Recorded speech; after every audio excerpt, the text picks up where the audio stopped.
आम भोट चोर 2014 निर्वाचन समय आम देश करेन्सी नहीं कौन कही आगे भिडियो देखो मुझे आपण कहबी। अरे नेपाल का रुपया नहीं गिरता है, बांग्लादेश की करेंसी नहीं गिरती है, पाकिस्तान की करेंसी नहीं गिरती, श्रीलंका की करेंसी नहीं गिरती। क्या कारण है हिंदुस्तान का रुपया पतला होता जा रहा है?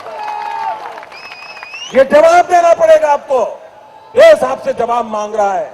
मोदी बाबू कहवा कथा जे सेतेबेले कांग्रेस सरकार थिला आ सेतिबाई मुद्रा पतला होउतला कांगे सेतेबेले 62 टंका थिला आ सेतेबेले मुद्रा पतला होउतला। वर्तमान ताको सरकार अछि आ वर्तमान मुद्रा अछि 88 टंका 15 पैसा आ वर्तमान बोधे लहा लागुची वर्तमान मुद्रा मन मुठा हे जाइछि कांगे सेतेबेले मुद्रा कांग्रेस सरकार समय ह्रास पाउतला एबे हमर नरेंद्र मोदी सरकार समय वर्तमान मुद्रार स्थिति बढ़ी बढ़ी चलछि कांगे सेते 62 टंका थिला हमको हैरान लागुतला हमको कष्ट लागुतला एबे 88 टंका 15 पैसा अछि मोदे हमको खुशी लागुछि। ताको कहबा कथा सेते मुद्रा पतला एति पई हे गेला कांग्रेस सरकार थिला किंतु एबे जो मुद्रा पतला होउछि एबे पई किए दाई एबे पई बोधे बीजेपी सरकार दायी नुहंती कि नरेंद्र मोदी सरकार दायी नुहंती काहे कि एमाने तो मिछ प्रशासन मिछ नाटक करिया व्यस्त एमा निज दोष केबे मानिबे कि